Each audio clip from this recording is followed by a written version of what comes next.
Turkey. Learn your fucking place. You're on the chat. I thought that became a non-issue after Qatar. After the Right? Qatar thing, it was like, But in the U.S., it's still a problem, and they still like bring it up, and it's like that whole issue. So what I realized was the chant isn't a problem unless Mexico is playing in the U.S. And guess what, guys? We always play here versus when we're playing at home. Nobody gives a fuck. It is part of the culture. if it doesn't get brought up, then you could say the fans that's still screaming that they won that war. Exactly. Like, dude, and it was a beautiful thing. Honestly, to me, I loved it. It was hermoso. ¿Verdad? Porque más importante, el público se quedó con el equipo. Like, the public stayed Oh, with the that team. was that they did stay, Right? but Like, in you the didn't rain. have them. Exactly. And, like, el ambiente estuvo bueno. Like, they were there. Like, it was a good time. So they did it right. Now, they got an extra hour for the price of admission. It's like if they went to a double feature. exactly. Now, if only they did half price drinks. Ahora, you know what would be fucking badass if they could Maruchan will do probably help out with all that rain.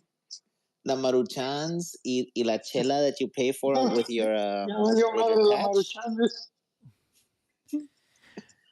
Pero no, estuvo bueno. Me gustó. I'm gonna be honest with you guys. The team kind of played like shit the first half. It was boring. They really didn't do much. If anything, the one thing that gave me hope is the last 20 minutes.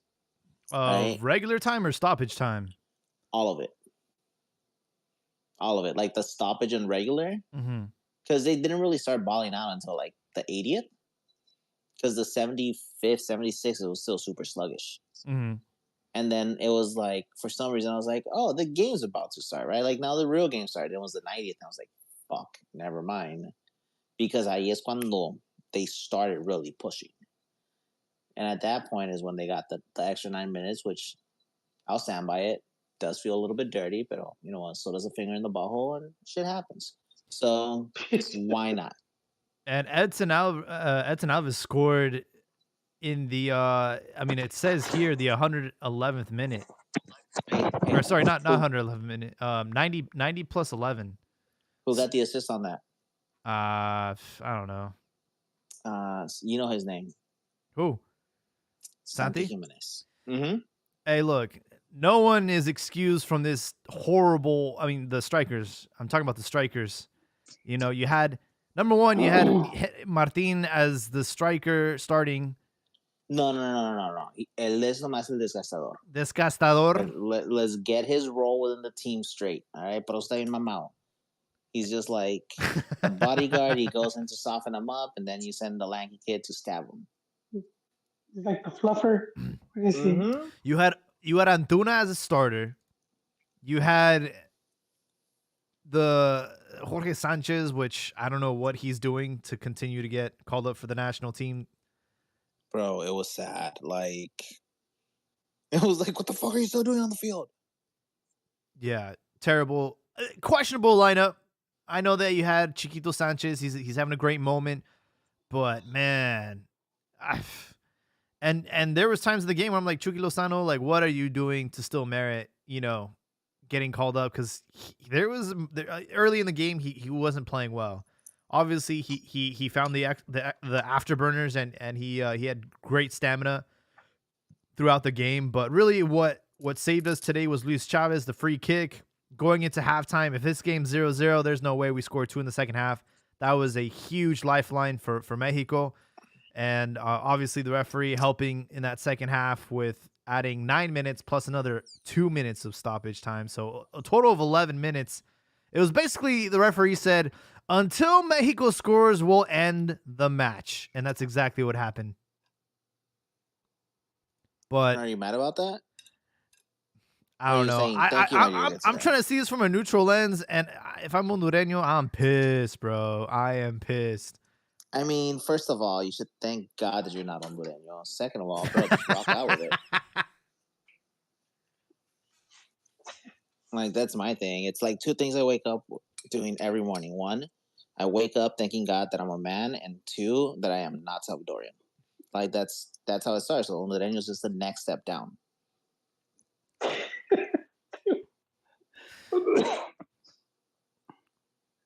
¿Qué, güey? ¿No se saben cómo funciona el totem pole? Like, ¿dónde crecieron?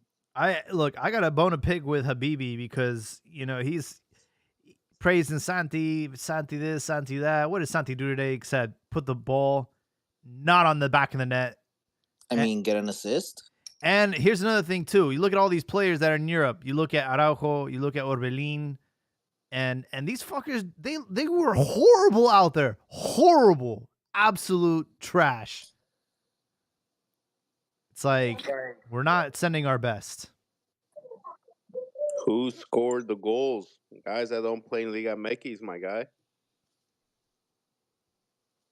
The Russian scored the goal in the Premier League. The Russian, yeah. How's it going for him out there?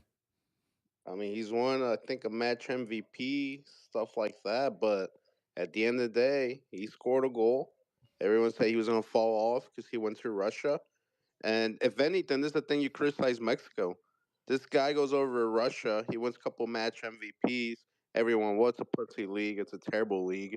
And he comes back, and he's still starting, and he's still saving your ass. Like, if Liga MX is so amazing to stay in your domestic league and perform at your league at the top level, Romo should be running circles around him. And Romo is trash. Romo is trash. Where's Marcel Ruiz? They used him for the promo today. Nowhere to be seen. I don't even think he got called up. That was another thing I had a bone to pick with the national team on today. Like, they tweeted that photo, and it was all Güeros. And I'm like, hey, what's going on over here, dude?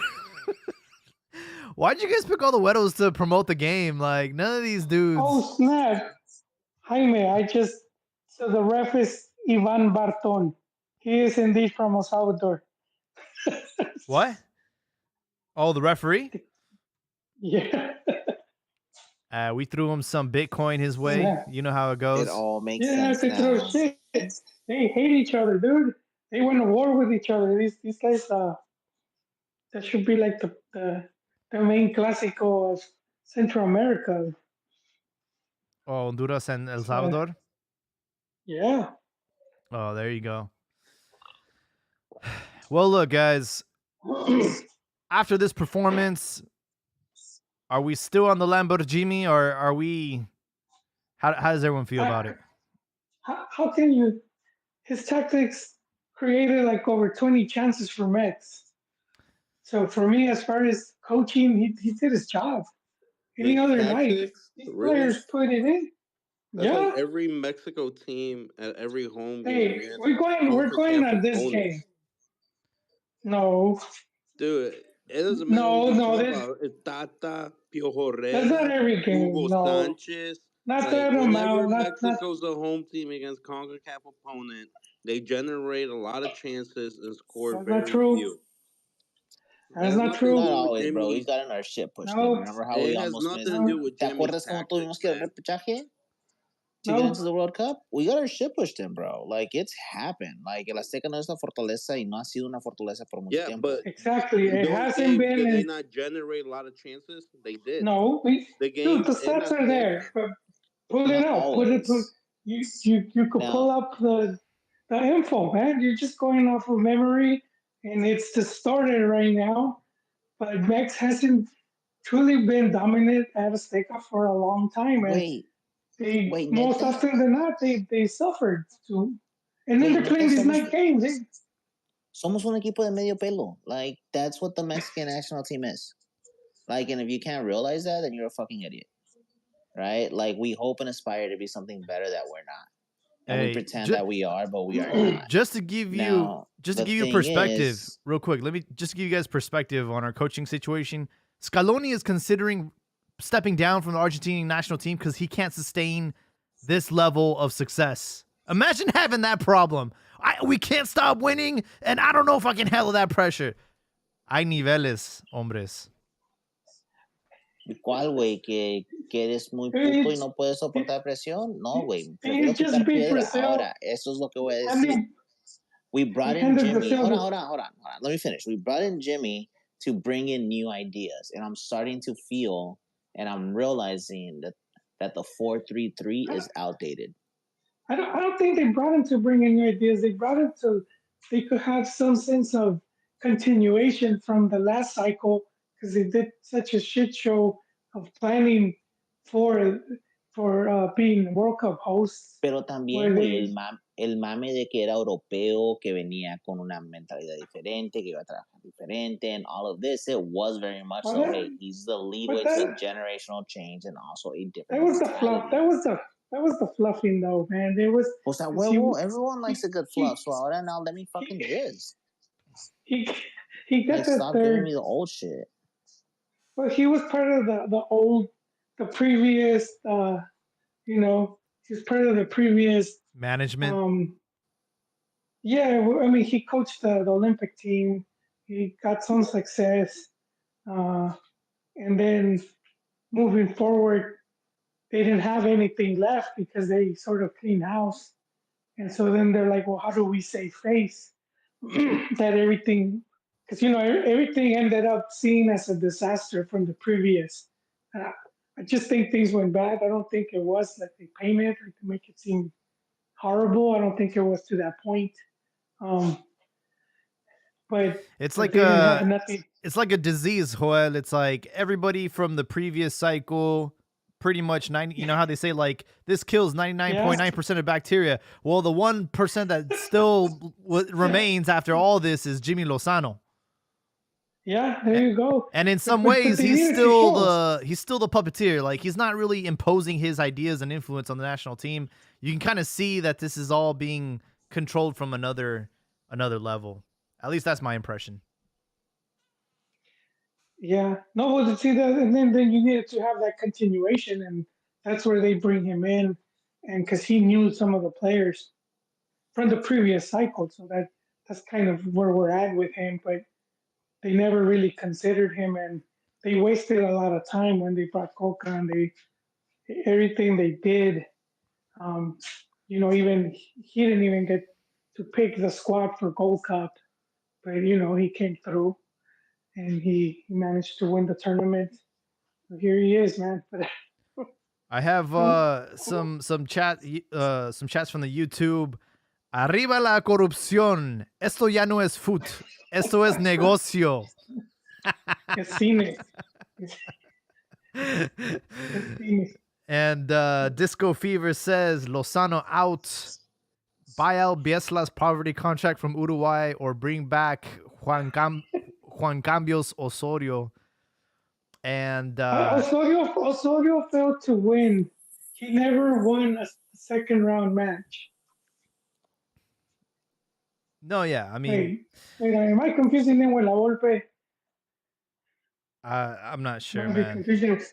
But Osorio's the dude got humiliated in Copa America. You want to bring him, and then we face Chile, and he has like a crisis, and he breaks down. I don't, but what's the Osorio thing? Like, why do people think he's gonna pick up where he left off? He hasn't really exactly done much, right? Since leaving Max, he's become a journeyman. He's been like all over South America now. I haven't kept up with Juan Cambios Osorio, but we do have Ricardo joining us. Ricardo, welcome, man. We've been awaiting your hot take today.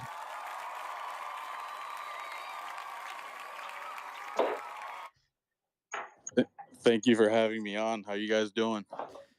I'm doing good. This is all your fault, Ricardo. Ever since America being the base of the national team, we've seen nothing but shit. So this is all your fault. Well, I was about to say you guys should be thanking America for saving Mexico's ass once again, because everyone else is recycling their garbage, and America is saving face for this crappy ass team. And look, I have a couple of takes I wanted to share with you guys from what I see, because usually the like a combination of Chihermanos, Gatos, Chemos always have this argument. They're always right before they drink their big cup of fluoride and they huff on the paint, right? They're always mentioning how agendas and things like that, right? For instance, Santi, the deadliest catch Jimenez, once again doesn't show up. I'm just gonna leave it at that. When someone gives you an opportunity in life or in sports, you take advantage of it. You just don't. People don't just give you shit like other people do. Mm-hmm. Wink, wink. Santi Jimenez. Malagon took the bull by the horn and he showed up. He did. He knew it was his shot and he took advantage of it. And that's how you make an argument to be a starter on the national team, not by crying, making up conspiracy theories, and being apologists like some people on this panel. Hey, man, look, Malagon, I'll give him credit. He stepped in for Ochoa. He did a great job today, saved the penalty, and was probably the only one that was excused from tonight's performance. Also, Machine Alvarez. I mentioned on the last podcast, we need a leader. We need someone to step into that Rafa Marquez captain role, that Guardalo role, and he listened to us. He put that armband on today, and he led the team to glory. And I hope he continues to mold into that character. Unfortunately for him, he is a high liability with his yellow cards. It's like guaranteed you're gonna get a yellow from him. So it's just one of those things that comes with having a strong character. And a couple more takeaways, Jaime. It has to be said.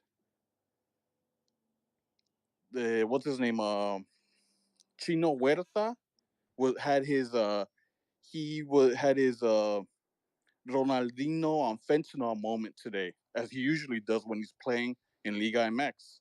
The guy just holds onto the ball, and he doesn't know how to pass the damn ball. Very overrated, and he almost cost Mexico the game. So in that case, I blame Chivas and Pumas for having him on the national. Don't blame us, man. Hey, we do not claim Chino Huerta. I know he came from our ranks, but we sent his ass to Mazatlan and Zacatepec, man. Very, very overrated. And the main guy, Irving, bride of Chucky Lozano, because that's how he was playing. The guy takes a million shots, and I remember, I don't know if it was you or it was Joel, I don't remember who said it, that they were complaining about why they're comparing him to that Brazilian guy that got sold to Manchester United, Anthony. right? Yeah, there you go.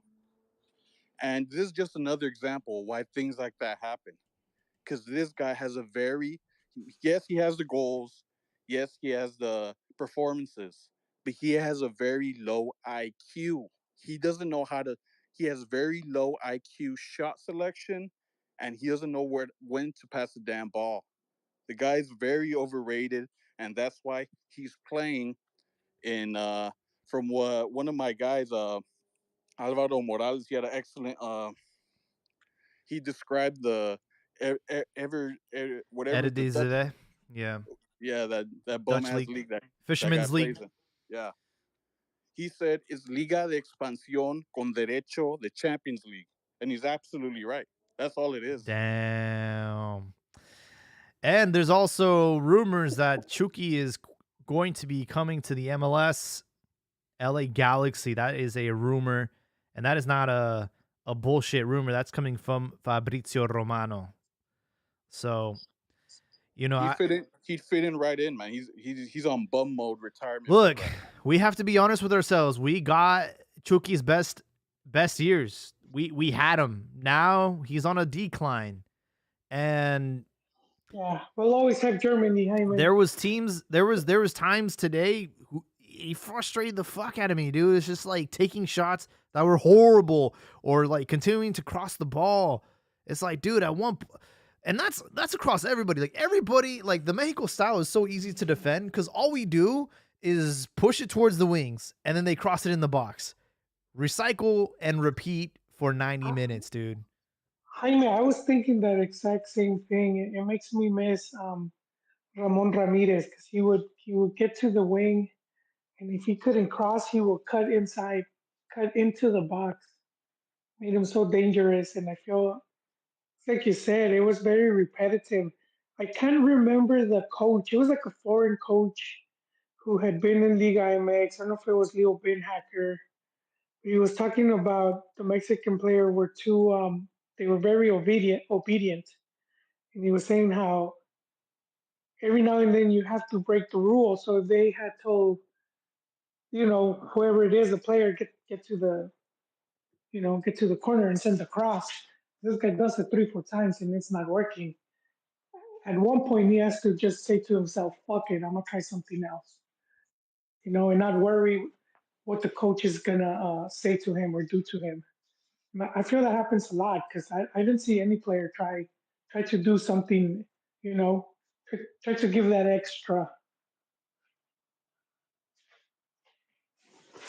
It's predictable offense. You see these guys trying to cross the ball, and it's like they're either trying to outrun the defender, or once they outrun them, they're trying to pass the ball while they're off balance. I think it was Borghetti on ESPN that said these guys need to watch Boni Ruiz. Like, he's bad when he's crossing the ball. He's not off balance. He's looking up to see if there's actually someone in the box. Unlike Mexico, they just cross the ball like idiots against big black guys and big defenders. And Mexico has small strikers, and they like. When's the last time you seen a striker like out jump a big black guy? Machin had one. I believe it was a corner kick today, and he just missed it wide. Horrible at heading the ball. Horrible. That's like a lost art in Like, I can't think of the last Mexican heads the ball good. It used to be Raul Jimenez before he cracked his skull. But yeah, look, I saw full desperation mode when we had Cesar Montes playing a striker, dude. I'm like, this is literally a Hail Mary at this point. He almost scored a golazo. I know, dude. I'm like, what is Montes doing up in the freaking 9 position, bro? Jimmy was very close. It worked, bro. Bro, it almost worked, Jaime. Everyone would have been celebrating that. They called that move genius. Had it worked. It was close.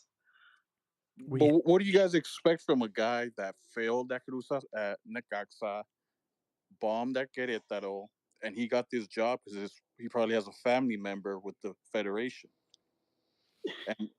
And Montes, typical overrated Mexican center back, that he's the laughing stock of La Liga because he's in the last place team, man. We have El Rey Meister returning to the pod. Welcome, Eliezer. How'd you see it from your end today? Hi, guys. I mean, here to pay my due to Abdias, who have seen everything. I mean, él dijo la última vez que vamos a llegar hasta el final de la noche. Well, we are here. I mean, I have to be true. Like, the first half, I was really good on it. Like, I really enjoyed it. Second half was really frustrating. Like, I don't know who playing the tactic of second half, but it was really tough to watch. Like, but we have to pay due to its due, and then Honduras has done really small stuff today. So at some point, both teams deserved to lose today, but you cannot have both teams losing. So Merico is saved by Malagon that I criticized last time, and today Malagon has done like an incredible job. Like, I have to give that to him. Like, today he was on spot. Like, he saved the day today. I mean, saved the night. Yeah, you bring a good point. And if you're an Honduras fan, you should be mad at yourself because they also didn't do anything. Like, I don't even think they had a shot on goal today. So it's they missed 2. I mean, only the Lozano one, right? Oh, they did miss a couple. 2. They think like 2 or 3 in front of the box. Yeah, like there was the striker. Yeah, there's one that Lozano like literally have to score, and then Malagon by a miracle put it outside. Like, Oh yeah, went straight at him. Yeah, that was Mhm. that was early in the match. You know, to be fair, this game was 120 minutes, so I kind of forgot those moments. But for the most part, though, like especially in stoppage time and then overtime, like Honduras didn't do any. They just parked the bus, hoping to get to penalties. like I Oh, yeah, they tweeted look, it. It they was look bad. I think it was minute 80 when I tweeted. I was like, Mexico is almost there, and they just need to be like more calm, and then Honduras will score against themselves. And then that's what's happened. Like starting the 80 minutes mark, like Honduras was all waiting behind, and that's you know that with today's football, everything can happen when you do that.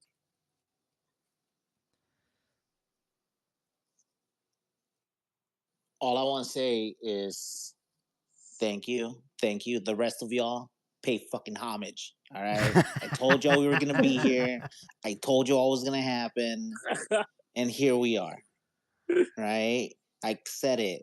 Okay, wait. Call it the fucking Chicken Little episode. Like we're not there yet. Like let's hold on.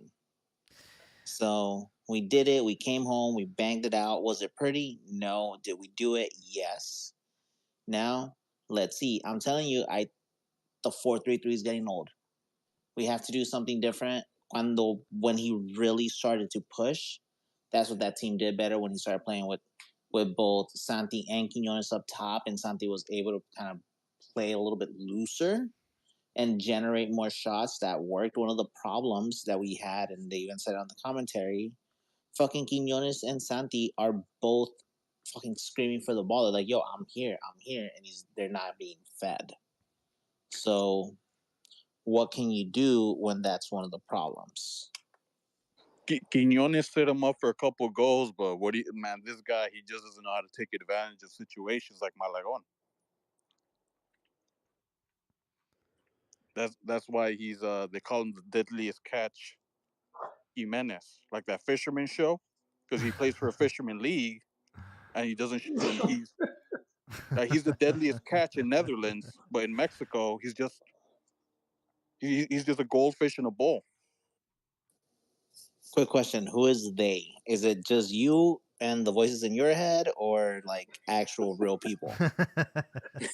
Are they So in the I'm talking same about room as you?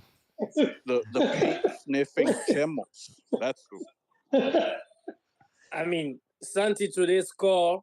I mean, he scored the penalty and give the assist of 2-0. I mean, Santi has done his part today. You cannot criticize him. I was holding my breath because this guy he's a known penalty failure. He doesn't know how to take penalties. He must have been watching Cuauhtemoc Blanco highlights. He During the missed break. his last 4 penalty before the one of tonight.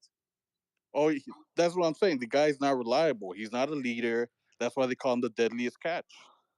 Wait, but if he missed 4, and then what did he take the first one? You gotta give him some credit there, man. Take some nuts to step up and still have that confidence that you're gonna do it. Especially being the first one. Yeah. But it's Honduras, man. You guys are giving him too much credit. Give the credit. I mean, give when the Messi credit- misses, Wait, when wait, hold Messi up, misses hold a up. penalty against Chile, Okay, You're okay, giving hold him on. Too much Give the credit to Hold on. Malagon. But America started your pulled little this win rant. out for you Te la guys. estabas mamando a Malagón. You were mamando a Malagón, but now it's just What was that? Honduras. When you started your little rant, se la estabas Uh-huh. mamando a Malagón of how amazing he did. But now it's Of how he took Honduras. advantage of the situation, right? But That's what he now did. it's just Honduras, though. Uh-huh. Which one is it, buddy? No, I said he got you there, man. what I said in the beginning. Checkmate. I said thank America and Malagon for the win. When did I say Malagon? You're the heir apparent. It's just Honduras, my guy. It's normal for an America player. It's a normal performance. It's just Honduras. Ricardo, Just it like doesn't Panama, matter. right? Ricardo, it doesn't matter like, that if it's Honduras or no. Like it was an important penalty kick, like the first one of the list, in a game where you were close to be outside. Like just for volunteer for being first or for being ready to be first is already that much. Because when Messi or Ronaldo misses those penalty, everyone is like, they missed those. He didn't. He scores. Well, I'm not criticizing the penalty, and I'm not gonna give him credit like you. Like I'm not gonna crown him the Haaland's like his competitor in Europe, like you guys like to do. I'm just saying, in the 90 minutes, like in the extra time and all the time he had, with all the hype he's getting, again he's not showing up. I mean, you're really straight on that one because no one of the whole 11 were actually appear on the extra time. Like no one, like all of them were waiting for penalties. Like you could see that they were all like Honduras was tired and frustrated about the goal, and Mexico was like tired, but because of all the effort they did for the past 20 minutes, like no one has done anything during the extra time. No, but the person that had the best game is Malagón, and that's why I'm saying you guys got to thank America as usual. I mean, the goal, he did his job. If you go by that, he did his job. He was supposed to stop a penalty. That's it. No, Before the penalties, I he had love two I saves, love my guy. that you just said that it's Two his job, saves. right? Yeah, it's his job. It's his job. Yeah, But when two someone saves in else does the 120 minutes. when You're someone acting else que does the same thing, it's extra. It's the fucker gets a bonus No, because he no. did extra. No, I mean, I'm not saying that Santi was extra. I'm just saying facts that he took the charge on the first PK and he gave like the assist on the second goal. He did his job. Like, I mean, he's not the one who scored, but if he was not there for that assist, maybe now we are talking about Mexico having to play everything in March. You know what Magallon's bonus is the fact that now he gets to compete for the starting position, and it's like, oh shit, why don't we try him? You know, fucking we got all bones. You over know, here. the second they clear Ochoa, he's coming back as starter, regardless of I what. know, bro. Regardless he broke of what. so easily. Regardless he of broke what so easily that I have hopes. Regardless of what Magallon did today, we all know that Ochoa puts asses on the seats. He sells tickets. He's part of the marketing. And he's going to go into the. I mean, if he stays healthy, he's going to be our starter in the next World Cup. It's inevitable. Definitely. Hey, did you guys see the list of the top 10 goalkeepers with the most clean sheets? And for their national like team. fifth. Yeah. Fifth. Yeah, I mean, that's what happens when you've been the goalkeeper for what, 20 years? How long has Ochoa been goalkeeper? But he's there, dude. In he's terms putting of Max what? on the map. What was that? The most clean sheets for what? It was goalkeepers national team games with goalkeepers for their national teams with the most clean sheets. Casillas is number 1 with like over 100, and Ochoa was on that list. You said fifth? Yeah. Yeah, he's like in fifth. It's Ochoa, Buffon. But look, you can put a scarecrow in the goalkeeping position. It's a numbers game. It's a numbers game. He's been our goalkeeper for how long now? It feels like he's been our goalkeeper. Like he made his debut in 2006, for America, right? So he's been. Those guys played just as much to get that many games. Not just how long. So basically, if a kid was born in 2026 and 2006, you only know Ochoa is number 1. Yeah, I mean, if you would have put like Talavera in that same opportunity as Ochoa, Talavera probably would have had the same amount of clean sheets, if not more. Knows? We can't say that, Jaime. We really can't. When you give a goalkeeper that kind of stability, he's going to obviously like give you those kinds of numbers. No, Talavera will have one less. The one he wouldn't have had was the Brazil one in the World Cup. He debuted in 2004, Jaime. Yeah, there you go. And for the national team, probably like 06, right? Or 05. I don't remember when Ochoa started getting thrown into the mix. But he had to watch like a couple of World Cups on the sidelines, right? Like he didn't get the nod in 06, he didn't get the nod in 2010. But since 2014, he's been our starting goalkeeper for the World Cup, right? So it's a numbers game.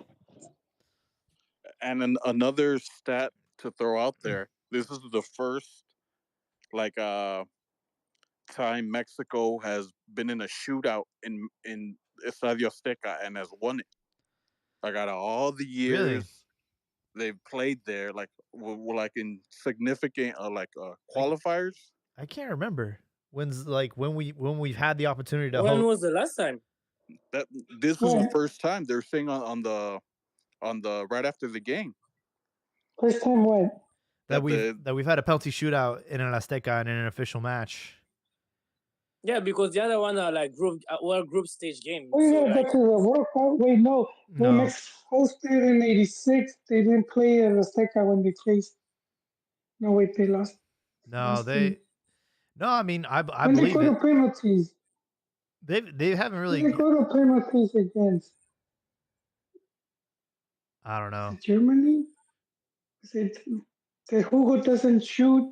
That was in the United States, bro. That wasn't in Mexico. No, there was before. It was they had. Hold on, man. Let me ask. Anyways, Pretty far back, but interesting it fact. wasn't a. Like, I mean, because think about it. How many times has Mexico had an opportunity to host, right? It's like they hosted 2 World Cups. Obviously, neither time they had penalty shootouts, right?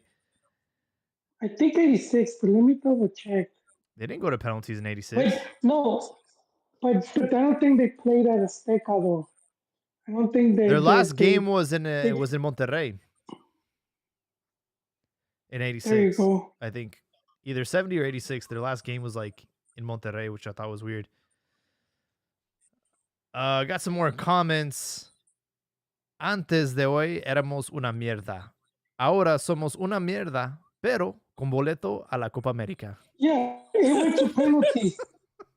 It went to penalties. So I was like, can you repeat it? Can you repeat it, Jaime? I said, antes de hoy éramos una mierda. Ahora somos una mierda, pero con boleto a la Copa América. Oh, that's too harsh, man. Next are we talking about that? Wait, Are we real talking quick, about? they go to penalties. In '86, they go to penalties against West Germany. 0-0 in regular time. And they go to penalties. They lost 4-1. But Yeah. that match wasn't at. It wasn't at Azteca. So- Like No. you said, it played Yeah. out. So it was the first time in the Azteca then. Yep. Yeah, and it's a one-off for a one-off game. Yeah, I would say the closest we got to PKs in Mexico in an official match was the Copa Oro against Brazil, but we scored a game-winning goal. And I think against the U.S. at the Confederaciones. Oh, That I think it was they went to OT. 99? Or no, 90, Yeah. 99, yeah. I think they did go to maybe. I could be wrong. Listen, let me just look, man. Another comment, don't ever let Chino Huerta take a penalty ever again. Goalie guessed right all 3 times. You would think after the I'm not a fan of the stutter step. I hate the stutter step because you lose momentum. And I know what you're trying to do. You're trying to see if the goalkeeper will bite, right? And that, but he missed that one. Got lucky that the goalkeeper was off his line twice. The third time though, you gotta shake it up, dude. You gotta change your style because he's figured you out. I mean, the most amazing part of that one is that the Honduran goalkeeper should have been sent out, and the referee has never connected that. I don't think you can give even if you give him a red card, like he still has to finish, right? No. The rule is like if his red card is doing the PK, someone else in the team has to go and do that. No way. But he Yeah. had a yellow, then he got another yellow, right? Yeah. Then normally they should have sent Ellis to do the goalkeeper. Yeah, I don't know what the rule is there. That's No, I don't interesting. think that second yellow counts. No, it counts. Yellow plus yellow. No, counts. but at that moment, it's the It carries regular over? time, and the extra time has already ended. Uh-huh. So the PKs is a separate whole thing. Oh, but a straight red maybe? I don't know about a straight red, but no, I think the yellow just like carries over to the next game. And there is nothing you can do during a PK session to have a straight red either. Yeah, because I mean it's pretty much the wrap of time. But going back to that comment, the mierda with Boleto Copa America. Uh-huh. Bro, I agree 100%.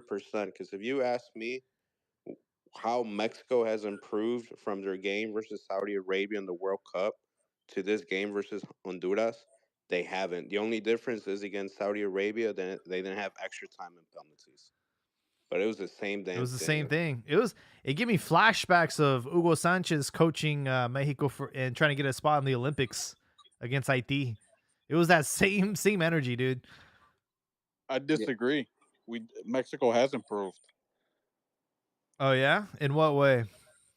They've added Chiquito Sanchez, and they unadded Alexis Vega. That's how. But the results are the same though. Yeah, results are the same, and Chiquito missed a good amount of clear chances during this game. It was raining real nasty in Mexico too. So you guys got to keep that in account, man. It's not easy to be playing in the rain. And like you know what? You know what pisses me off is they did not use the factors to their advantage. Like you mentioned, Ricardo, these guys have no IQ. When the ball is wet, when it's raining like that, you want to do everything in your power to shoot that ball low and hard. And that goalkeeper is not going to have a really bad time. And they didn't do any of that. Talking about being in the Copa America, now it's the opportunity to erase that 7-0. Because the last game of Mexico in Copa America ended up with that 7-0 against Chile. Thanks for reminding us. Well, I don't think it's getting erased, man.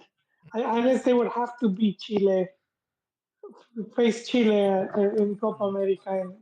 Joel, and if it's return the the Chile favor. I've seen tonight and I've seen on Friday, Mexico being all Mexico that they've been in those two series should win.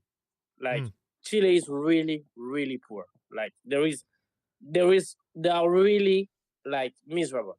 I've seen the game today, and my goodness, they didn't score. Ecuador didn't score much because Ecuador stopped at some points to go attacking because the coach fear to end up the game with a draw. But like Chile is nothing, like nothing. Ouch, that's harsh. Well, I mean, Mexico's not so It's great. falling really low. 38 Mexico's shots, not bad 42 though. goals. But they're just off, man. Come on, you guys. Angel Mena scored for Ecuador. Shout out to Liga MX. You guys want to see what? You guys want to see what Mexico being shit is? Go and rewatch all the games under Ojitos Mesa. Then you could come and compare and complain. You don't even have to go that far back. Our whole 2013 our World Cup qualification run for 2014 was a disaster, dude. No, not all of it. Just the hex and the results weren't really that bad. Mexico did get shafted by poor refereeing there. And you can look into you see the match against the U.S. 2 penalty kicks not called, and that was at home. So it was the team wasn't that bad. They were lacking at the attack. But if you see what was happening, like if we look what was happening leading up to because before Hex they were breaking a lot of the records. They even did more points than Osorio in the round before Hex. Then they get to the Hex, but by the time they get to the Hex, a couple players had fallen off the radar. Some due to injury and whatnot, and I don't think the coach knew how to replace them properly. And some of them were just playing really horrible, like Andres Guardado. He was just playing like trash. There was a couple players that got there. Chicharito. I mean, and I think people forget, like even the fans were calling for, once Piojo took over the team to leave out the European players. Yep. They were going. I got to that point, but that team was pretty. It wasn't that bad. It still confuses me how they get to what was it, Confederaciones, right, in Brazil, and they're playing Brazil and Italy, and people are complaining, and I was like, how? What fucking world is this, man? How are you? They didn't even get washed, dude. I think Italy, they lose to a golazo from Pirlo, and then Brazil was fucking hosts. Yeah. And it's not like exactly they fucking. And then we played Germany, right? We played Germany. No, but not in that confederations. That was like just the group stage. I think they played Japan or someone else was the third. But Mexico wasn't bad. The media just they made that team look so horrible that it was like people bought into it. They bought and it was trash. Yeah. But that one that mix from Mojitos, oh, that one was hard to see, dude. That they had no idea. They couldn't generate shit. It was just bad, dude. I remember. Top to So it goes bottom, back to the same point though. How has Mexico improved drastically since? well, they just started. I mean, why are you expecting all this improvement almost overnight? This guy Overnight, had I'm to talking about take. from Mojitos Mesa till now. I mean, there's something that we have to take in consideration. Jimmy has not done even a year yet. Like, Yeah, Jimmy has taken the team to play Copa America with Canadian teams too and USA teams too. So made it to a final, won it, and then now he's in Copa America. Something is something. Now, if you ask me about the game and the style, I cannot say anything. Like, because one day they look like they're the best in the world, and another day they look like they forgot about their football. Like, I can say how their progress, but results are there. So let's give it time. Let's give it time. yeah. No, from just to answer your question real quick, like the improvement, I don't think there's been much. It's gonna be hard because you're asking Mex to break into like that top 10, and they've been at 15. But even to stay at that top 15 for the past 30 years is very impressive. Very few teams can do that. You No, could we. see Costa Rica. You could see Costa Rica with the great World Cup they had 2014, and then they just disappear. And then they can't do that. Even Chile, when they had like you could say maybe two pretty good cycles. But Mex were able to stay in there. And I'll say they're still at that level. And it's been like over 30 years now. I mean, it's not easy, but then to break into where all these teams are like Spain, Italy, Yeah, but look France. who you're Well, comparing. It's that's like to some Costa dude. Rica We're and Chile. still because no, I'm just giving that as an example of how difficult it is to to maintain that consistency. And I'm picking those two teams because they're teams I'll say of similar level that you can say surpass Mex at least in a World Cup performance, but then they can't come back and they can't stay there. They can't stay as the top 15. They'll drop pretty low. But I'll stick to my original point that haven't seen any major improvement from Saudi Arabia game till now. And that video that went viral about that Argentino, man, I hate giving Argentinos, the right. Like, yeah, you're right. But when he says, I don't know how a country with a population of Mexico that is obsessed with the game, how Mexicans are, and and he has this, and this is me adding it on, has like the structure of a strong domestic league. Financially, they're like well off. I don't know how they're so bad. And what I mean by so bad is that you can't consistently produce decent players. I'm not talking about no like Messi, World class. Hazard. Yeah. I'm not talking world class. I'm talking about like even as much as you guys Reliable. hate on the European leagues, can't even produce guys that would consistently play like middle of the table teams in the top five leagues, like consistently. Like for example, like Gonzalo Higuain, everyone calls him trash, calls him booty. Like outside of Hugo Sanchez, Rafa Marquez, Chicharito, and then you start adding the other ones like uh, Borghetti, Vela, and all that. Higuain, if he was Mexican, bro, he would be like one of our legends. But for other people, he's like booty. You don't even. I don't think that you don't even have to go to Higuain. Like, just look at Nunez in Uruguay. Like, Yeah, Nunez is not Darwin like Nunez, the bro. If best. Darwin Nunez was Mexican, we'd be Yeah, going crazy. Oh my god, he plays for Liverpool. Look how he scores. He did great. Benfica. Like, how are we so obsessed with the game? Have this crazy population, and it's our number one sport, and we're playing Honduras, and our strikers are an Argentino and a Colombian finishing the game. Well, Like well, you since you see, like since you Colombia, you mentioned it, seriously think Colombia is mad at us that we got Quinones when they just beat Brazil at home, and then today they beat Paraguay as the away team, and when they see that we're struggling against And Honduras, they're still undefeated for the qualifiers. The only one in CONMEBOL being undefeated. like Quinones isn't even good enough to play for that Colombia team, and we're over here like, yeah, we beat them, like we beat them for them. They gave them to us. Who said that? You're I spreading. never heard anyone. Who I said never that? heard anyone Now say you're just that. making Like, things. No, I I mean, haven't heard maybe anyone you're say that. hallucinating again. The truth police coming out. Let's hear I it, mean, Ricardo. Wait. Since Ravioli brought it up, hey, whose fault is it in your opinion? Then I no, have two names: Chivas and Pumas. Go ahead. I mean, this is from a non MX affiliated person. Like I watch the games because I want to see football sometimes. Uh, Personally, and this is the thing. Like I listened to that stat when I was coming to the game. Like after Qatar, they said that they will change the things. You know how much international player? I mean, by international, I mean non-Mexican player. They allow now 7. Before that, it was 8. Like you don't change nothing.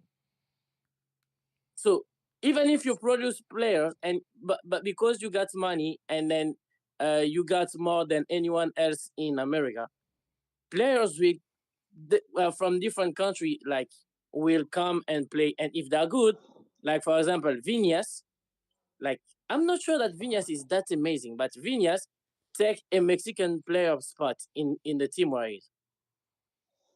Just to give an example. Yep.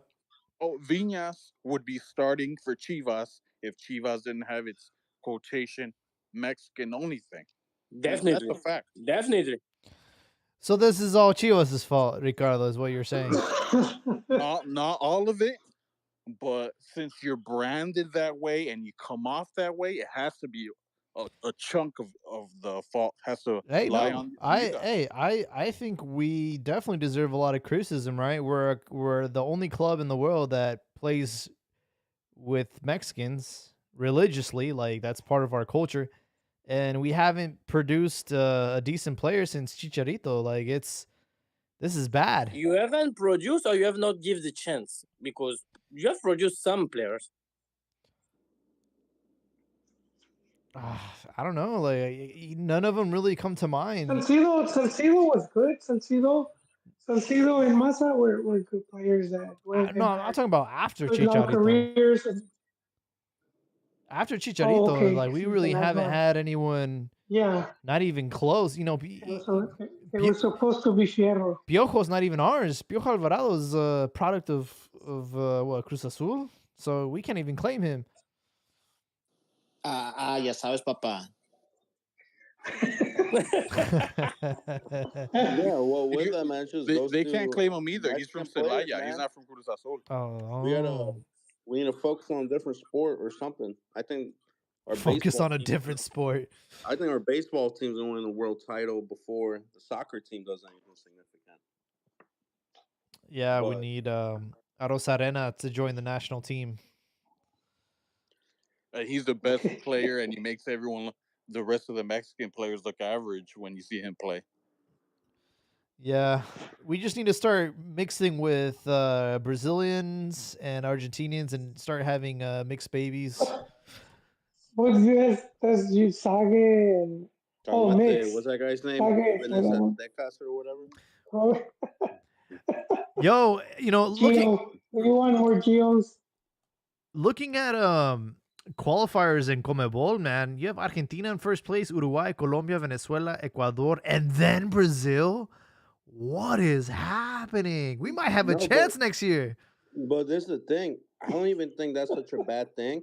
Because, like, if you look at, like, Brazil's roster, you have you guys like Emerson, Gabriel Jesus, Rodrigo. Rodrigo. Whatever. If you look at, like, their team, they have a lot of guys that are, like, 25 and under. That is one of the consequences of doing the generational change. You're going to be I mean- working out some kinks. I mean, And for watching a lot of CONMEBOL, Brazil is going through like a really tough time, like in federation wise. where they're trying to restructure to change the structure of everything. Plus, but Brazil is doing something that is amazing. Since the World Cup, they don't have a coach. Like pusiaron a uno ahí para hacer una pasantía, like the coach of Fluminense. But basically, he got the job because when they see who to put, like Flamengo did have a coach, Palmeiras coach didn't want to go, so le miraron a él que es brasileiro y dijo voy a ir. But like no one in that team is listening for him. Like you could have seen it like today, and you could have seen it against Uruguay. None of the European kids who are coming to play for Brazil is listening to him. None. Yeah, but the other thing is that they're doing what Mexico's afraid to do with just bringing on a bunch of, and they're not even that young. These are guys are like You think they're 21 to doing it on 25, purpose? younger guys. And Mexico's so afraid to put younger guys out there, you know, like Marcelo Ruiz, things like that, afraid that they're going to screw up and get eliminated against Honduras, that they keep leaving all these other old heads in there. They're kind of giving them Dude, that result. look at They're our youth afraid. teams. Look at how our youth teams did today. Oh, yes. How did our 5-0 against Mali? Yeah. 5-0 against Mali. Guys, I'm from Africa. Mali is the first generation that you can say that got a sub-17 team. Like, they didn't have any before that. So having 5-0 against Mali, my goodness. Yeah, and then Y en el amistoso en el sub-23 contra Inglaterra 6-1. Yep. My goodness. Well, that's not that surprising, the England one. I mean, still though, man, like it's shit from end to end, bro. And it but Joel is always praising Mexico about its youth system and its structure. What was Joel? Yeah, it doesn't. Nothing. I'm gonna come in you're and bound say to lose. You're bound to lose games. 11 at the end of the, or whatever. Doesn't matter. But at the end of the night, they're still competing in the tournaments. They're still getting results. I mean, you can't. They're not always gonna. Joel, ahí está la clave. Joel, ahí está la clave. At some point, you need to go from just competing to want to win. That's the difference. You need to go from just competing to want to win. I agree. I agree, but like at the under 17 level, it's one where they have already two. They have 2 championships and like 1 or 2 other where they make the final. So I mean, you're not, especially at that youth level. It's it's not always. You're not always going to have that good group. So it's difficult, but for the most part, consistently, I'll say they're still doing good. And with the other team, I don't know what's going on there. Like as far as like who they put in charge to take over the team, or if this is like the group just beginning to compete. But overall, like for youth teams from under 23 to under 15, Mexico's pretty good, man. They Olympic gold, the bronze. I think under 20 is the only one where it's missing, but the tournaments are there, man. Just you get their shit pushed in here. That doesn't mean that's going to shit. Joel, correct me if I'm wrong, but Mexico is not going to have any medal in football in the Olympics next year. We're not. Nope. So I don't think that is that good though. Wait, they're not gonna what? They're not. They didn't qualify for the Olympics. No, I know they didn't. But I'm just saying, overall, if you see Mex overall record, it's still good. I'm saying that it's not complete shit where you have to say, oh, they don't know what they're doing, burn it to the ground and rebuild. I would say just as of right now, dude, it's not good. Yeah, but it's always there's different things going on a lot of times. Sometimes you have a good generation of players and you're gonna have a good squad. Other times you're just not gonna have that many good players. And that's a lot what was happening where I felt like where Mexico shot themselves in the foot when they were having all this progress going, and then at the league, because that's ultimately where all the talent is coming from the league, when they're like, okay, well, let's just go up to 11 foreigners. and like overnight they cut in half the amount of Mexican talent, and that's part of it. That I must say that's part of where we're seeing like where there's not that many players to choose from, and it just came from the league where the league owners decided to go go with foreigners that they thought it was a brilliant idea. That it was like this is the way to compete with like Champions League or whatever. I mean, there is And one then, thing. There is one thing that Mexico can learn from France.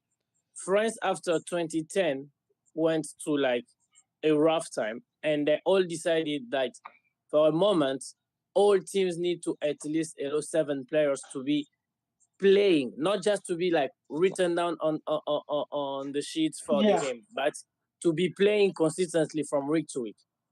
And that's how all the younger player of different generation has start to play and have time till we make it to the generation of Mbappe, Kamavinga, and Zaire Emery. Like at some point, you need to say that, to take the risk of like now we need yeah, to do something relevant for those young ones to have time to play, because the truth is like you are paying all those big contracts to players who are foreigners, and then your own grown talents, since they cannot go play for the first team, they're still playing with under 23 while they're in the age where they should try something. Like LRM plus Luis yeah. Chavez. Luis Chavez has started at 26. It's too late for a player to debut with national team at 26. In Mexico, he's still considered a young, promising prospect. He's Yeah. like Mbappe, You man. know, well, this is the thing with Max, where the money comes from player transfers, and so the whole business is with they'll go to South America, they could buy a player for like 500,000, they bring him to the league, and then they could sell him for like 3 million, and a lot of that is money laundering. So that's basically what it comes down to, and it's just they really can't get rid of that at this point. But that's kind of why they did the whole second division restructured, where it's like um, I think it's gonna be mainly uh, God damn, help me here, Jaime. With the second division, I think it's gonna be mainly national players. I think a limit of like 3 foreigners. Yeah, I think that was like the goal. But yeah, they restructured the second division so that they would ultimately have more.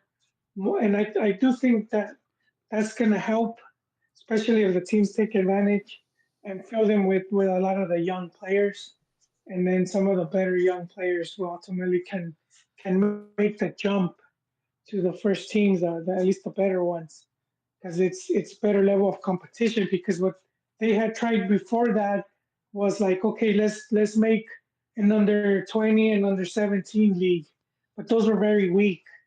The level of competition was very weak, and so players, even players that did well in those tournaments, once they brought him up, they just couldn't hack it.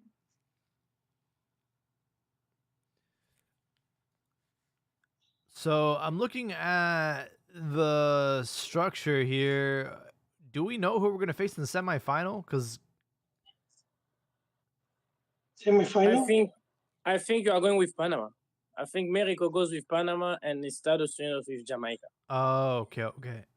You know who's gonna ball out there, right? Oh, there's more games. Who?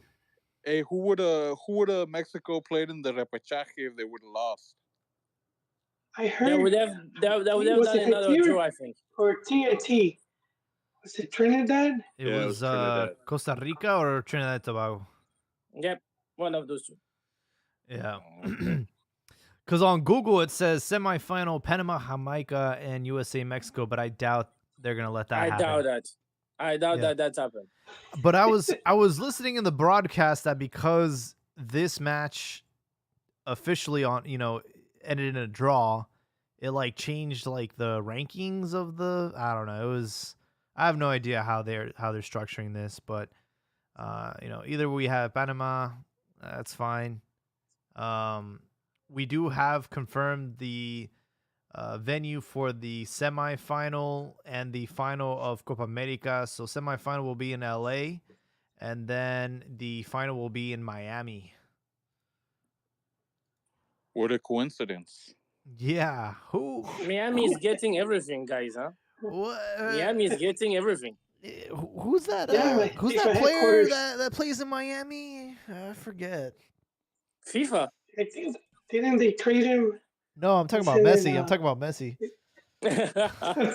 I mean, you want to know the funniest part is It's like that in monkey Sara. 2016. In 2016, Miami has had 0 games. 0. I don't think all those people are going to be there once he leaves. Well, he Nah, doesn't have to leave. He could stay on board as like, you know, probably even coach. So he'll be like the mascot. They'll take him out of the offices and stuff. He's He's not not gonna be a supposed to leave. mascot. Come on, dude. Come Guys, on, dude. he's not supposed to leave. In his contract, he's supposed to do like Beckham. Like at some point when he retire, he will have like a team. time to go and have time for himself and then choose for which franchise he wants to sign for. And yeah, like, be the first like president to choose which franchise he want to go. So Must be basically, nice. if he retire today, he can choose to take what's the next expansion team coming? Like I don't know actually. I know that's San Jose Vegas, or something right? like that. Sacramento? They dropped San out. Jose has one already. Oh, San Diego. Sacramento? San Diego, there we go. San Diego? So basically, like to make it clear, basically, if you retire today, he can choose to be part of San Diego's board. San Diego. That'd be crazy if Messi was to take that. But yeah, obviously they're catering this Copa America to Messi, and it being in the States, it shall be interesting.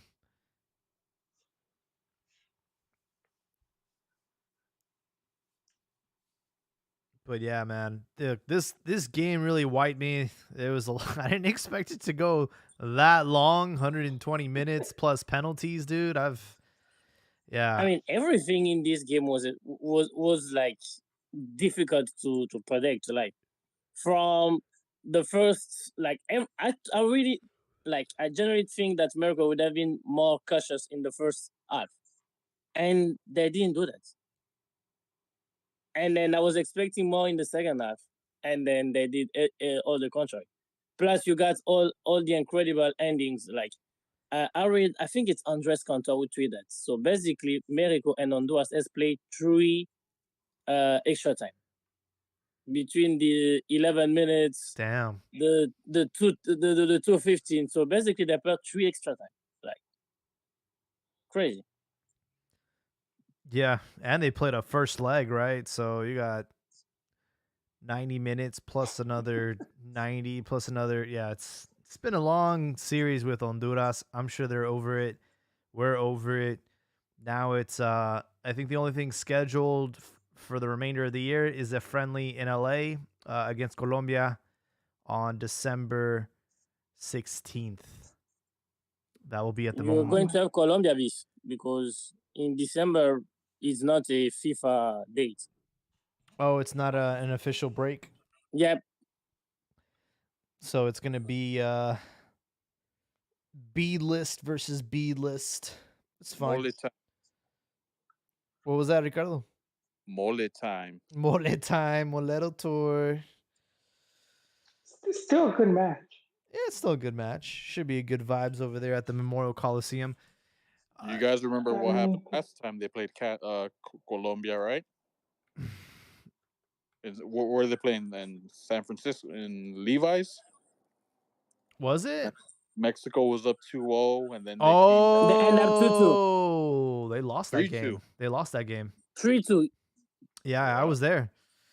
Yeah, it was not a happy time for Tata Martino in the press conference. That was his end start. Like I remember one of his declaration was like the team was doing fine and then we just have like something wrong. And I was like, oh my goodness, which game is he commenting about? Like Like I remember I was reading his comments and I was like, I watched this in TV and had a different sensation. All I know is those 45 minutes in the first half are probably the best I've seen Mexico under Tata, and that was it. That was all we got. Yeah, it was pretty bad. Folks, we got Liga MX returning with the play-in San Luis versus Leon and Santos Mazatlan. Both of these games are on Thursday. So, returning back to What? Thursday already? Yeah, on So Thanksgiving. nos vamos a dormir, nos despertamos y después nos dormimos y juegan. Yeah, man. My Absolutely. goodness. Max is still playing. My goodness. Yeah. No time to chill, no time for anything. Those two matches will take place on Thursday, and I believe the loser of San Luis Leon will wait for the winner of Santos Mazatlan, and they'll still have another chance at getting into Liguilla on Saturday. And then quarterfinals.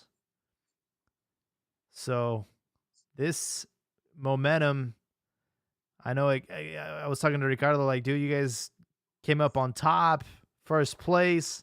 Now you got to wait, 2, 3. How long have we've had a break from Liga MX? I feel like it's been so long. America going into that quarterfinal might be at a disadvantage.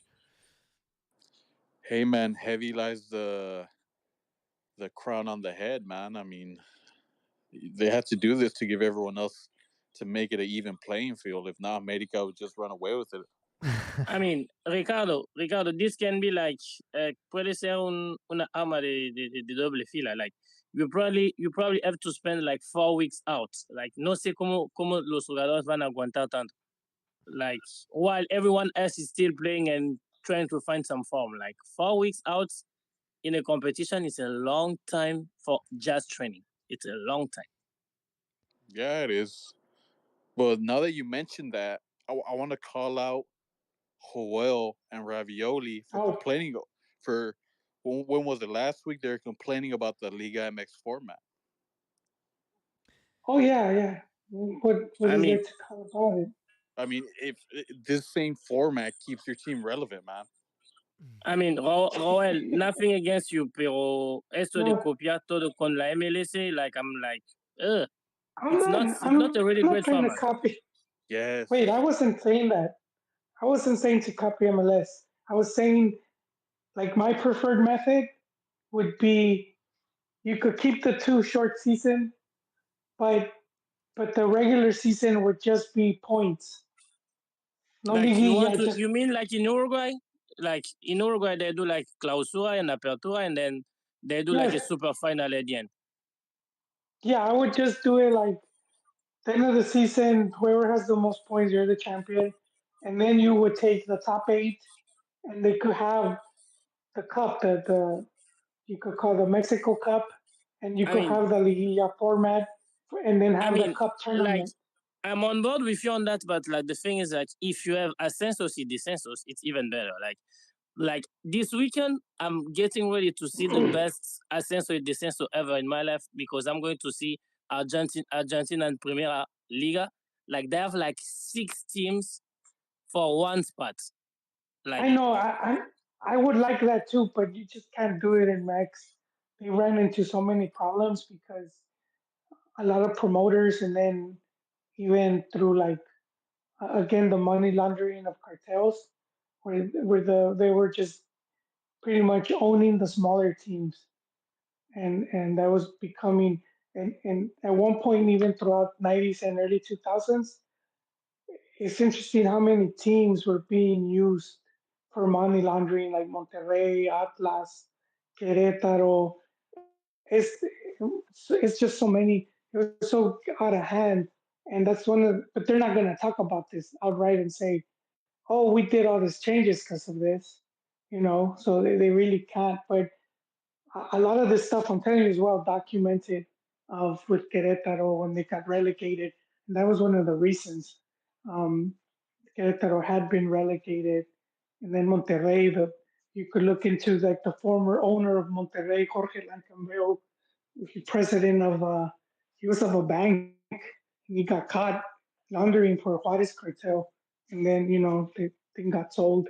So that's why a big reason they really can't have these smaller teams competing, um, because a lot of them, and even the ones that did go up, a lot of them weren't able to maintain. They just couldn't get money because that was and I then mean, there's the third reason where there's like they haven't been able to find investors in Mexico. So I like you mean, had Lobos Buap, they couldn't even get a TV contract. They had to sell the franchise. that's where the league comes in. Like, I remember, like, por ahí de los 2007 en España, Girona or Osasuna had the same problem, and the league say that no, they're a first team player, so they need to have a contract like everyone, and then they start like Yeah, changing how to have like money ended in the league.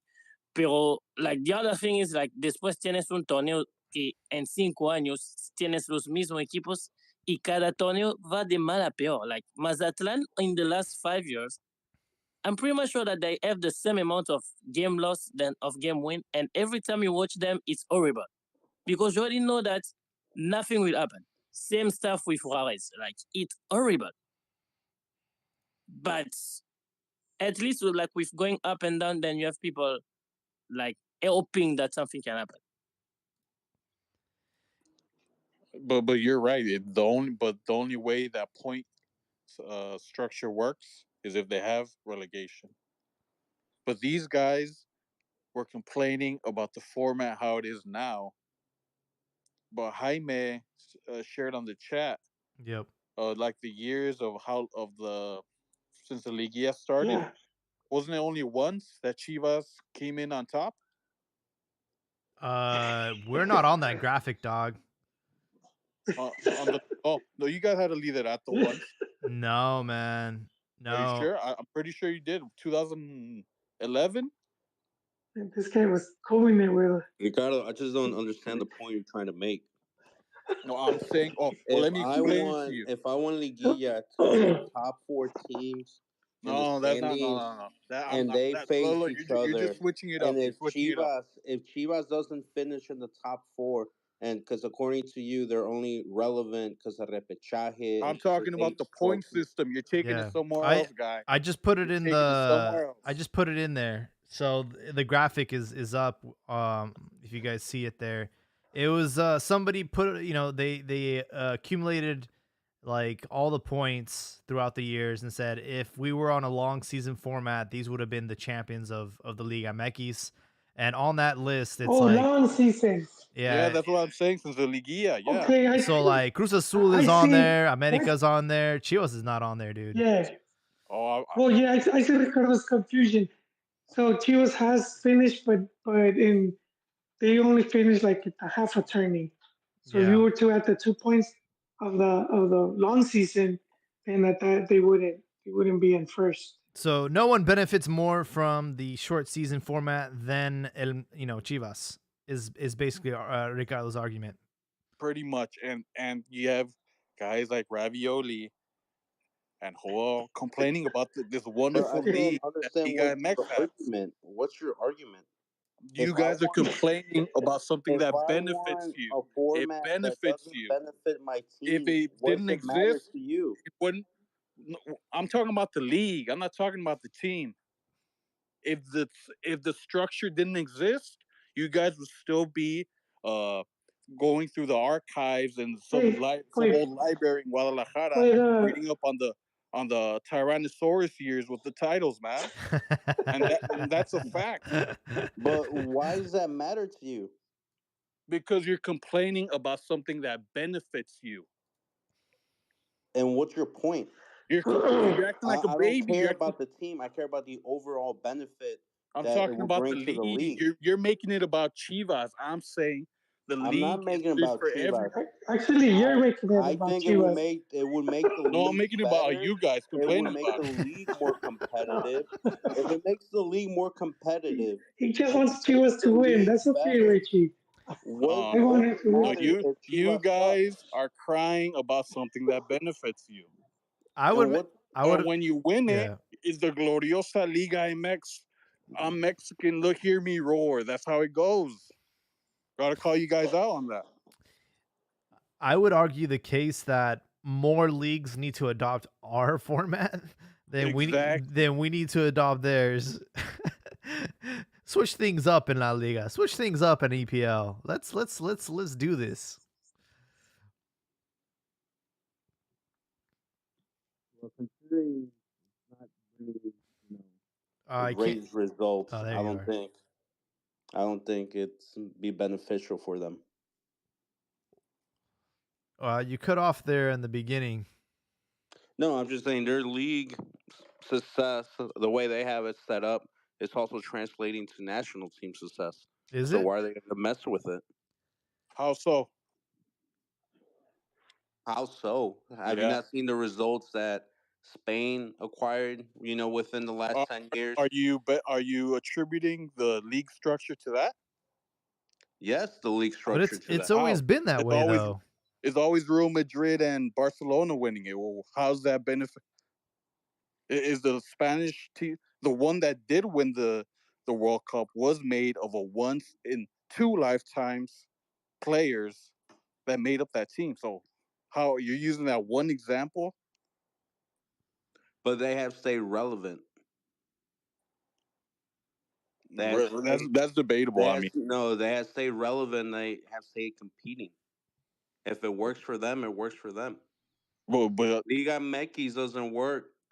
First of all, I don't think the league should be there to work for the national team. I don't think it should. But the current format, if that's something you wanted to get out of it, it doesn't work for Liga MX. Because your current format, what it gives you bringing in experienced vets, whether they're foreigners, not I heard this foreigners from propaganda Europe. before, man. This is fake news. I'm calling it out. Fake. If Brazil had this format, they'd be fine. If Argentina had this format, if all those big teams had this format, they'd be fine. Mexico's problem, and that it the Mexico's problem is that its teams don't produce good to elite players, and that's where it comes back to Chivas and Pumas, the teams that supposedly have the Mexico's cantera. Don't spread fake news, man. That's not true. You're seriously blaming the lack of quality production on two teams when it's the responsibility of every team in the league. But It's according like I to who? told you before, that Argentino kid, he's right. It's not Chivas' fault. It's not Pumas' fault. It's Mexicans' fault in general. Whether your team is America, your team is Monterrey, Mexicans just don't produce consistent, good Mexican players. Is it that we aren't? I think it's the fact that we're not even looking for the talent. I believe the talent exists in Mexico. There's no way it doesn't exist. Oh no, for sure, the talent definitely exists. There's no way the talent does not exist. With Not the elite amount of talent. people that play it and the amount of people that are obsessed with it, the talent's there. Now, the talent is not being developed properly, if the talent is not given opportunities, who knows? You can make a million arguments as to why the talent's not showing up. Well, it's very clear, like where they're scouting their talent from. It's all people within the organizations that have palancas, right? Hijos de papi and connections. You're I not. don't know. I You're don't not buy really. into that. You're not really picking up kids from the streets. You're. But that goes to the But, point I'm but trying to the make to kids from the Ricardo over streets is here, who's also like mid. talking nonsense. That's not Chivas' fault. That's not Pumas' fault. That's the whole structure's fault. But you The guy literally trying to just said the league isn't because Mexico is responsible for the producing national shitty team. players. You're If contradicting your yourself. answer is it's You're Pumas' contradicting fault, yourself. it's Chivas' fault, bro, I can't help you. It's the whole structure's fault. You literally just said the league isn't responsible for the national team, right? Yes, So but the what's your point? the structure of Mexican soccer, if they're not So producing quality so players if Mexico within had the Spain league, structure, do you think would we're be not talking elite about the national team. We're or talking about good? the league. Just Mexican players within the league.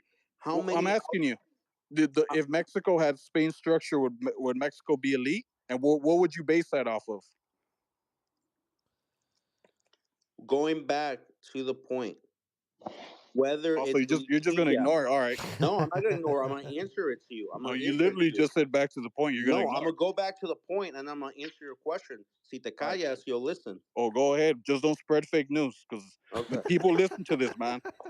Young people listen Whether to the this. league is Liguilla or whether you have it like Spain, where it's a full season and you only have two teams, whether you want to call it Monterrey, Tigres, America, whoever, whichever one it doesn't matter because there's other underlying issues that need to be addressed. The league structure is just the makeup, it's the entertainment behind it. It's what makes the league more entertaining or less entertaining. Because that's what you complain when you complain about league structure. You complain that in Spain only Barca and Madrid can compete for it, while Now in they Liga do. X 10 teams can compete for it. That's no They do. entertainment. That's entertainment. Yeah, but That's just but entertainment. That's all the structure brings, entertainment. But as far as but those the two teams, talent that is wait, being just produced, really quick, those two teams aren't competing like the Barca and Real Madrid. They're not the only ones competing because of the structure. They're doing it because money wise, they're way above everyone else. yes, but You know, all that affects is the entertainment. That's well, yeah, I affecting agree with you on entertainment that. aspect.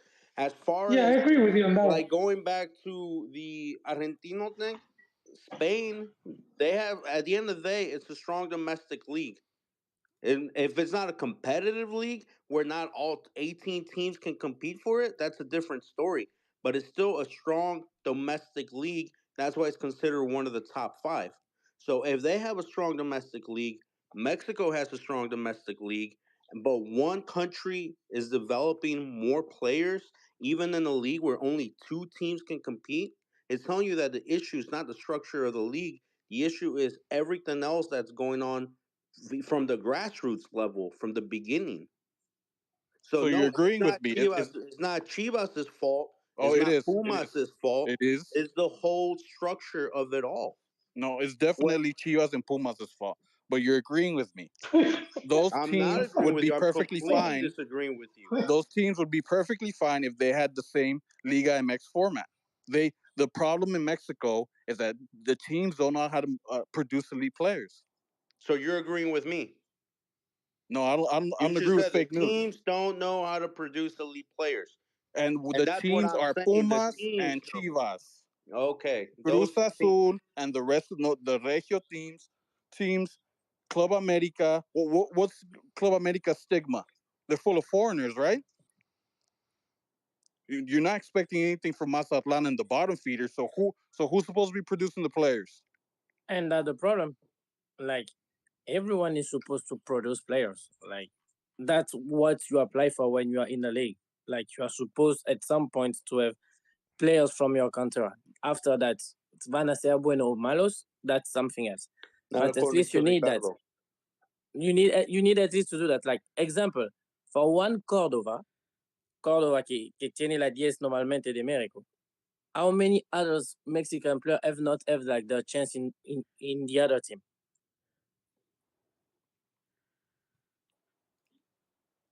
None. But you said it yourself. Who produced them? America, right? But Everyone should produce them. I Everyone. agree. Everyone should, but in Mexico is different because there's two teams that label themselves as the ones that produce Mexico that produce the Mexican players. It's different from every other league. Well, do you guys agree? America has. You guys said it yourself. It's full of foreigners, right? So what are you technically expecting from them? Even though Yeah, but they produce but better you're players than falling your for the team. meme, Ricardo. Ricardo, you're No, falling for a meme. no, it's not the You meme. are No, because Manchester United would take the claim Chivas. of producing English players. Barcelona would take the claim of producing Spanish players.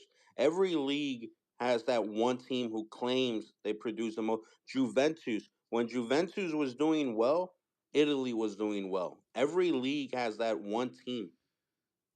And Portugal, if Benfica is doing well and they're producing players, the national team's good. So I don't get what point you're trying to make. Mexico's not different. At the end of the day, it's the same sport and the similarities across the world. Well, he's Is trying it to say mame or Chivas no is mame? fast with that, but But you fell for the meme, dude. Chivas just had that one run around the time that Vergara came in, and a You lot of go that was online, put. man, and these guys really believe this. It's not me Well, just they believing believe the it, meme. but the Bro, history I'm is gonna there. quote Chivas Diaz on this historically, one. Chivas never Who are these guys? historically Chivas Is this never like the really voices support in your players. head?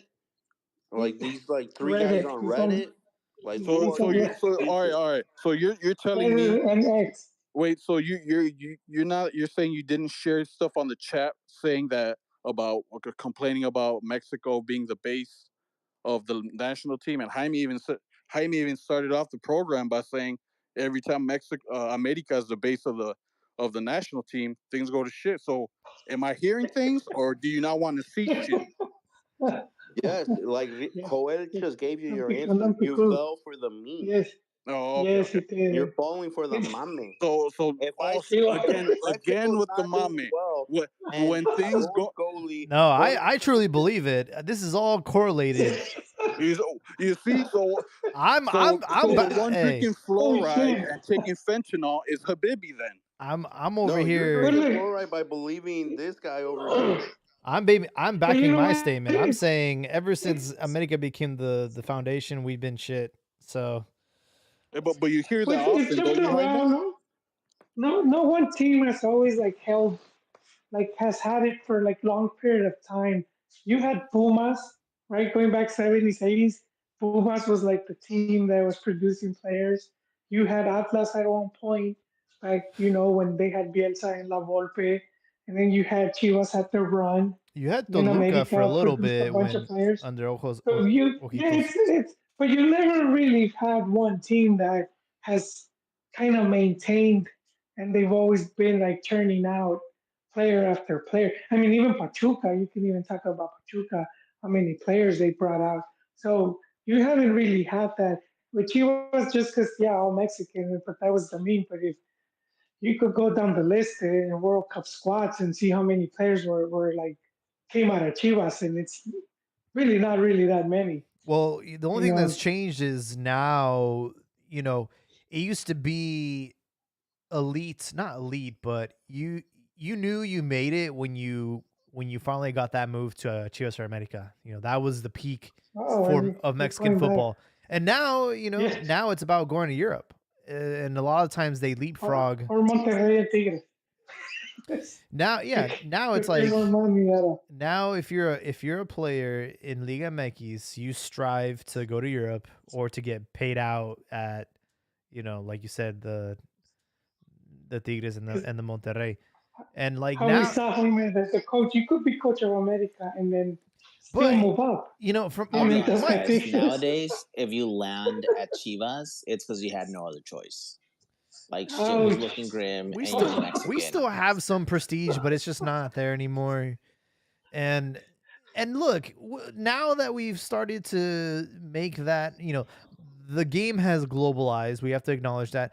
But now that we have more players like leapfrogging Liga MX and going to Europe, we haven't seen any results change in the last 30 years, right? We still get knocked down in the round of 16. In fact, we've digressed. We've actually gotten worse. We got eliminated in the group stage. We've actually taken a step back now that we're sending more players to Europe. So that's not solving any problem. Because it's a process. Like, it doesn't mean that because they go to Europe that the team is superb. Like, if it was the case, then African team will be like among the best. Like, most of African players in their national teams have two nationalities and play in Europe. So it's a whole process. It's not just having them in Europe. It's also where in Europe you have them. Like, having them in Países Bajos, it's fine. But if you have them in other leagues, like, I mean, those third tier leagues, Malta, Cyprus, doesn't change anything. Yeah. And some of these leagues are on par with Liga MX. Like they're not much of a step up. Like, with Luis Chavez going to Russia, what has he gained?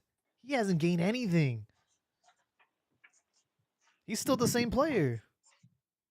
See, but that's not the way I view it. The way I view it is how the Brazilians and the Argentinos view it. Snap. We're not Get that out of same here. breed, dog. You No, can't No, no, compare no, ourselves. Here we go. Here get we out go of again. Dude, here. you cannot. No, You no, can't get use out them of in the here same sentence as Mexico. That's an and have insult. another spot. yeah, actually, Have Cuckoo, another spot. cuckoo. oh, what you Send think? him to. If he wants to go to Oh, Russia, that's his business. Now you have really, another really? spot for another Mexican player. Earn that, and if it's a Mexican player can earn it, then the foreign player earns it. What's wrong with Big exporting if. if you have more slots open? You're assuming a Mexican player is going to get a chance. That's a big if. But I see no problem with freeing up slots. For a foreigner, It's like, for example, like Pocho Guzman. If Pocho Guzman wanted to go to Russia, I'm not gonna miss him at Chivas. If it's gonna open the slot for somebody else, and maybe he does well in Russia and he moves to a different But league, well, who knows? they But I have no problem with freeing up slots. freeing up slots. You assume that they'll replace him with the Mexican, but they're not. Well, then that's a different problem. But why you want to keep the slots? Like you said, he debuted with the national team at 26. I mean, why you want to keep him in Liga MX? What, so you can get another good 3 years out of him, if at all? Or he stays stagnant? No, I'm just saying the solution isn't to export players to Europe and expecting them to produce miracles. Like, what has changed in Luis Chavez's game since going to Russia? What game has improved for Araujo since playing at like Barcelona B and now he's in Las Palmas or whatever? Like Orbelin scoring these goals in the Greek league. Then you see what they do today. You're like, holy shit, Okay, man. but other side of the argument, how much were they improved at Araujo stayed at Galaxy if Travis stayed at Pachuca or if Orbelin stayed at Cruz Azul? How much better would they have gotten? Would have been significantly better than they are now? We don't know. Probably not. No, Pro- probably not. They probably but be it, the same probably yes. level. Like players have ceilings. At the end of the day, they're athletes. They're not a video game character where you just develop them till they hit level 99. No, they have limits. Their limits No, but level no, but 65, level 73. That's their limit. you Whether they think stay these in guys Europe or are going to whether they improve by stay going in to Europe? Mexico. What is that? That's what you think. No, I I'm mean, saying that a player has limits. Whether you take him to Europe or you keep him in the Yeah, they have national team, ceilings. I get it. he's not going to and improve that much. and But add to that, add to that that there are two things that we are not mentioning. Having them going to Europe, it's showing to those who are like in those canteras that you can also do that. You can also happen. You need those in those canteras to keep putting the effort to know that one day pueden soñar con ir a jugar en España, aunque sea en el Osasuna. And then the other thing is like to adapt to a different culture in a different country where you are by yourself in the house and everyone else of your family is calling you to FaceTime. That also takes time, and that also is part of the performance. Like yeah, but you got a player who can be as good as Lozano, but if he have to leave himself in Rotterdam or Feyenoord, I don't know in Eindhoven, yeah, that's the town. He also need to reschedule his life around that, and that's a tough one. I understand like character development and growth and all that stuff. But what ends up happening is we have a dysfunctional national team because all these guys that took the challenge and took the risk of going to Europe, now they're coming back to the national team like it's an inconvenience to them. Like, oh, I gotta put my career on pause and help out the national team. And they go into these training camps, they go into these games with zero pride, no enthusiasm, and with this like this chin in the air, like we're in Europe and you guys are in Ponce. Miguel Ponce talked about it on the podcast. Like it divided the locker room because you have your domestic players who arguably are in better form. They're playing consistently game in and game out, and then you get these guys in Europe that are not getting that consistent playing time, but they're guaranteed starters on the national team. And this is the results that we're getting. We're getting terrible results. And that's the problem. Like I will just give you an example of Senegal. Like Senegal had the same problem. until they got the new coach. We make them won like the AFCON. The thing is, I mean, la sélection américaine en a pas autre chose. But the true thing is like you need to be able to let the coach decide who he call, who he doesn't. And if you see that a player has not played for like months, then he doesn't have to call him. That's it. But in Mexico, they do call them. Well, that's what I was gonna That's the problem. say. You said that becomes an inconvenience. What's wrong with saying it is an inconvenience to play for the Mexican national team? Like if you're coming, That's whether fine. Just you're don't go to the national team then. Work on but your you have career. to. But no, what I'm saying, like, if you're showing up, whether you're showing up from the domestic league or you're showing up from a foreign league, and you're showing up to the national team and you're showing up to do more entertainment, whether it's like commercials, ads, all that in between, because we don't see that. We Of see, course we don't. we see the practice and then we see the game and then we criticize on that. But damn well between that at the hotels is interviews, doing commercials, they're taking advantage that they have the players near them to wrap all that stuff up. So for a lot of players, it is an inconvenience. They feel like a pony. Now, yeah, it comes with it's part of the job. I get that, but it's also the federation at fault. Also, a lot of players, I'm sure, it's like, why am I gonna go if I already know this bum who's not even playing in the last 4 months? He's gonna start because he's one of the commercial guys. He's one of the guys that sells the most tickets. So it is even an inconvenience for you as a domestic player because it's like I'm not even get as much playing time because it's all pretty much set in stone. This guy has to play a significant amount of minutes, Yeah, and look you at even see it. You even see it across the world with other national teams. You see all these players getting injured. I think in Europe's top 5 leagues, there's been over 120 ACL tears this isn't season. We're barely in November. isn't Barcelona suing like the national team? I mean, there is something we have to keep in mind. Like, they've had a short summer break this year because of the World Cup. And the World Cup last year make them play. I mean, Son, there were a number, but you mean Son? He played in total on the whole last season something like 67 games. Yeah, like And he played at Tottenham. Pedri, He right? played at Tottenham. Yep. I was reading something that like Barcelona is suing like the national team because of Pedri.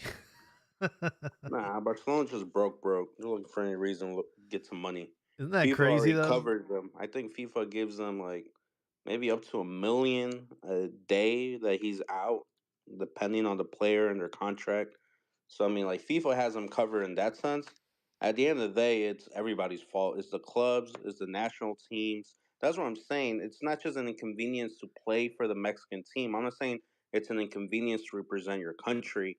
Just everything that comes with it. I mean, from your club competitions, from But you got you can see federations that are taking this very seriously and their goal is to win a World Cup. You saw it with France. You've seen the transformation they've had.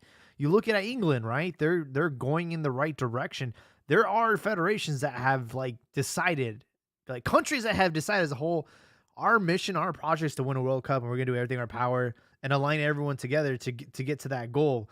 And you look at a federation like Mexico, like what are we doing? We're just trying to figure out how much money we can make from these guys, like how much we can keep this facade going. I think it's turned into like a cash money business, and that's all they care about. And that's the problem. Like, look at Japan. Japan is a country that is obsessed with the results on the field, and they have a plan in their eyes that they want to be world champs by like 2050 or something like that. And you know that the Japanese, that's what they're focused on. They're not focused on promotion deals, sponsorship deals, blowing players up, traveling the world, going on tour, none of that. But it just comes down. But at the same time, look at Japan as a society. I mean, Japan, the country in itself, they're well off. They don't need to make the national team and everything the national treasure and milk it as much as possible. So that's why you can focus it as a sporting thing. As far as with, for example, I'm not sure if you saw what happened today with the Brazilians and the Argentinos, where like The the fight. Brazilian, yeah, where like cops like were hitting the Argentinos and Uh-huh. all that. And like I was telling my buddies, I was like, but the thing about the Argentinos, that same passion that they like show off, that they say we're the most passionate fans in the world. That same passion is what puts them in those situations. And but like it's also the passion that makes. I don't know if you have seen the video because it's going viral. While the police was actually doing that, Martinez jumped on one of the police guy. Yeah, and that's what was that passion, and it's not even between like Brazilians and Argentinos, even amongst themselves. Boca Juniors, River Plate, that same passion that fans are like, oh, I wish we were as passionate as Argentinos. That same passion is what put them in those violent situations. The same way we criticize American soccer fans, like, oh, you'll never see that passion in MLS that you see in Copa Libertadores in South America. Yeah, but you're probably never gonna see violent shit like that in the stands because it's just the game. It's just the game. It's entertainment. If we win, It needs to be amazing. If more we of a don't, game though to win a World here's Cup. yeah. But that's the thing. Mexico is not taking it as a game. Mexico is taking it as a business. Mm-hmm. I knew that little rant was gonna end it with praising MLS, man. I saw that No, I'm coming. not praising MLS. It's criticism on society in itself. But no one's Like saying they want to be Argentinos, bro. passionate. Was Argentinos prefer to win another World Cup, the third World Cup that they recently won, or will you prefer inflation to go down? And they're like, another World Cup. Or the video with the kid where his dad sold Used his two his. scholarships, like so they could go to the Libertadores final. That is a reflection of your society. Me as a father, I would never cross my mind to cash my kids two scholarships to go to a damn soccer game. Sir, it What about was the 3 PS5? scholarships, and let's not forget about who they just elected as president. So let's not dick right Argentina right now. Like they're going through some shit. They are. So you're saying you wouldn't sell your son's PlayStation? No, I probably wouldn't sell my son's PlayStation. I would find a way to go there without selling my kids shit. Hey, I agree with you, but the reason people in the U.S. don't act, they don't give a shit about soccer. But Sorry, you guys are cutting no, out. no, There it's you not go. give a shit about soccer. It's because at the end of the day, no, it's not because they don't give a shit about soccer. It's because at the end of the day, it's more important shit to do. Whether you call it soccer, football, baseball, gymnastics, it doesn't matter. And then other countries that are considered like poor countries, they use the soccer to hide everything else that's wrong with the fucking country. Who cares if our economy is terrible? Who cares if our crime rate is terrible? Our soccer team's doing fucking amazing. Mm-hmm. Or who cares if our crime is terrible or our economy is terrible? Our soccer team's doing like shit. Why is our soccer team so shitty? Like that's the focus. And that's why those countries tend to stay on the lower end of, other developed countries as far as like economy and all those kind of things. Because putting the attention on the wrong damn thing. Which going back to that Argentino, if we put so much attention on it, why can't we produce consistently quality players? Not even talking world class, just consistent quality players that can consistently, round of 16, quarterfinals, maybe make a run for a semifinal, like just consistently in between there.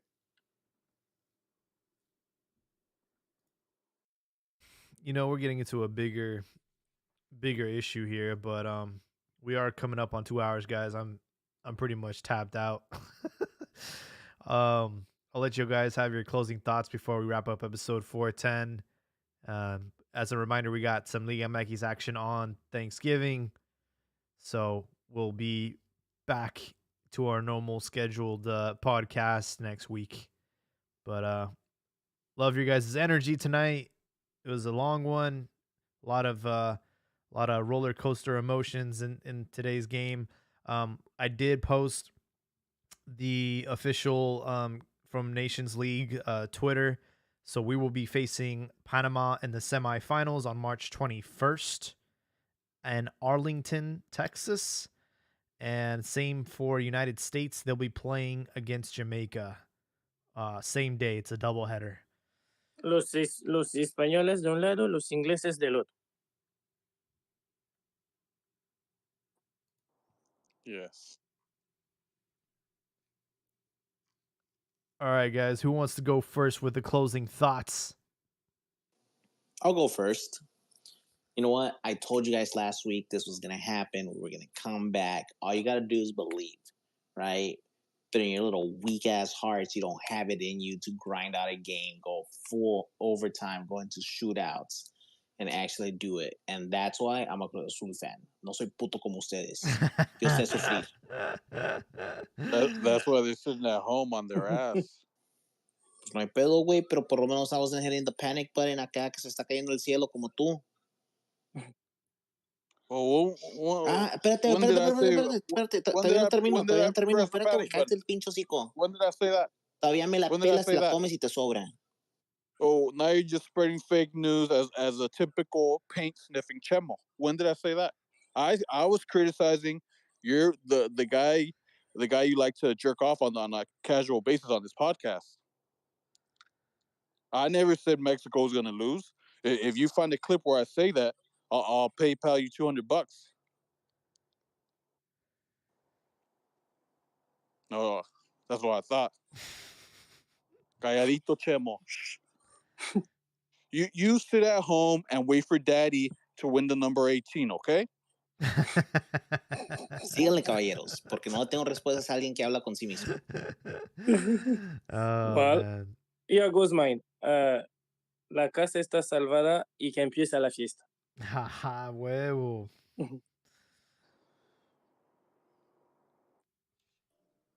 This Joel dropped, huh? Al Pastor, what you got, man? Mine will be that I was disappointed. I don't want to say disappointed. I thought it was embarrassing that once that whistle went out, how the players celebrated. I was like, bro, you guys gotta have some self awareness, read the room. There's like a win, like you go thank the fans and and you go to the locker room. Like you literally needed 120 minutes to beat plus penalties to beat Honduras at home to qualify the next round, and you're out here celebrating like it was a big accomplishment. And those like little actions is what makes you better or makes you worse or keeps you at your level. And then another thing, keep an eye out for Jamaica, man. Jamaica's looking really good. Look at the previous results. I think they're gonna pull the upset on the U.S. because the U.S. has been playing like shit, and I think it's gonna be a Mexico Jamaica final. And then as far as the Liga MX, uh, Chivas, I see him out against Pumas. I don't see him beating Pumas unless like Alexis Vega goes Super Saiyan and or some shit, and Pocho and everybody. I just don't see it. I think the champ is gonna be between Tigres again, motherfuckers, or America. You see how well that sounded when that just slips off the tongue when you say that. Hey man, I have no shame in saying who's playing well. I said it the other day.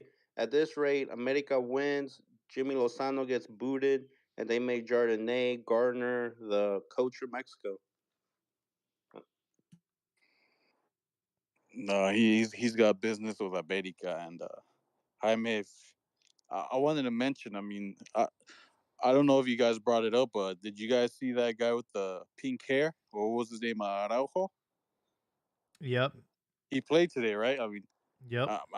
my even if I never watched Mexico play, if I just seen him on the field on TV one day, I could tell he came from the MLS, man. He just gives off that vibe. Like he's an absolute bum, and anyone that look here's another one of my hot takes because I'm except for predicting America being winning the title, my hot takes on these podcasts are always on the bullseye, man. I'm always right. That guy's gonna end up in Chivas in a year or two. Oh, that's a good De mí se prediction. recuerda.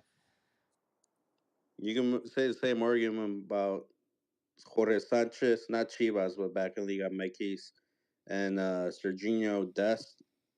He'll be back in MLS. Well, he'll be in MLS like within 2 years. Those three are terrible, man. I'll share the hate evenly amongst both countries. Sergio Des, Araujo, and Jorge Sanchez are just terrible.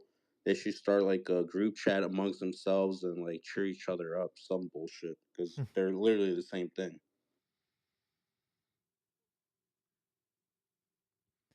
For sure. Ricardo, you got any closing thoughts?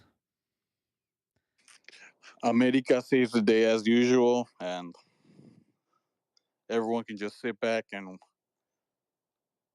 wait for America to pull in the number 18, man. As I Hey, my said. guy, it's only Honduras, okay? All right, folks. Well, again, want to thank you all for your support and your loyalty. It's week in and week out. I know who to count on.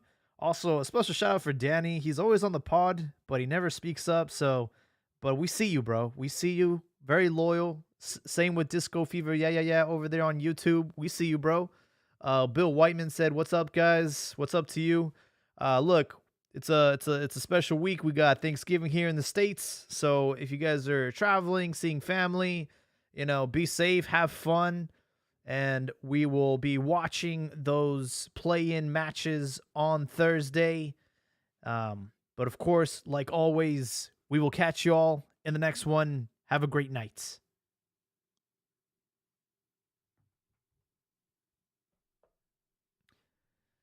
All right, y'all. Signing out for tonight. Appreciate the supports.